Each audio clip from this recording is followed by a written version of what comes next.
Good afternoon. I want to take a few minutes and give advice to those of you thinking about purchasing a house. This is really geared toward our first-time home buyers, but hey, if you haven't bought a house in 5, 10, 15 years, maybe it'd be a great refresher for you too. The first little bit of advice I have for you, take some time in the beginning to get pre-approved.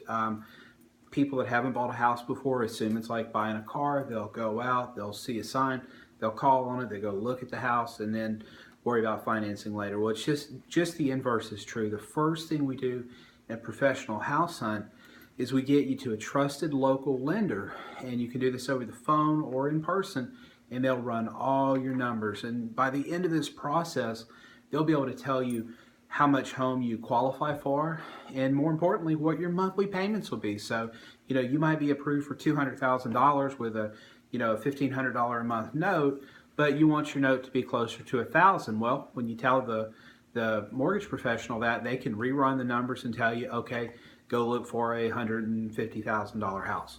Then all you have to do is call me, and we go find the best $150,000 house out there, and you move in. So it makes it a lot easier to get the numbers down in the beginning than to do a tedious house search, find the house you love, and then only then realize you can't really afford it. So spend some time crunching numbers early on. Make a list. Keep in mind, we hadn't even unlocked the first door yet. Make a list of must-have versus would-be nice-to-have items. Must-have are things that you absolutely have to have.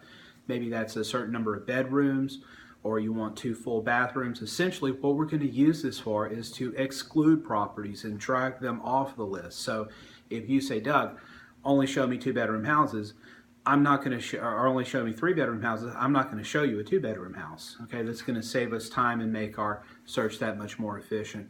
Nice to have are things like, hey, if we can get this, it'd be great. A swimming pool, a landscape backyard, a wood privacy fence, but we're not necessarily going to take it off the list if this item is missing. And again, make sure your must list and your would like to have list are in concert with your actual budget. Okay, target the area you want to look in. Alexandria has historic homes. It has new builds. There are houses in subdivisions. There are houses kind of out in the country. Target the area you want. And drive by at different times of day, in the evening, on the weekend, and make sure that's a space you feel comfortable in. Critically examine your housing needs. Man, we hadn't even unlocked a door yet, okay? Isn't that something? Are you gonna be in Cenla for at least a year?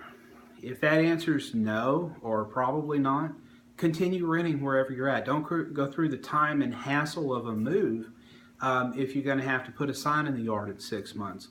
In this area, given our current market, if you're going to be here a year, 2 years, there's a pretty good chance that as long as you don't junk the house up, if you have to sell it in that time period, we'll be able to get you out of it. So really ask yourself, is this an area that I intend to live in for at least a year, if not longer?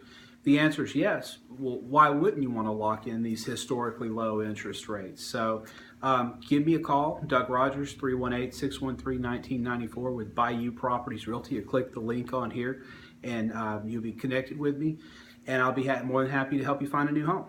Make it a great day.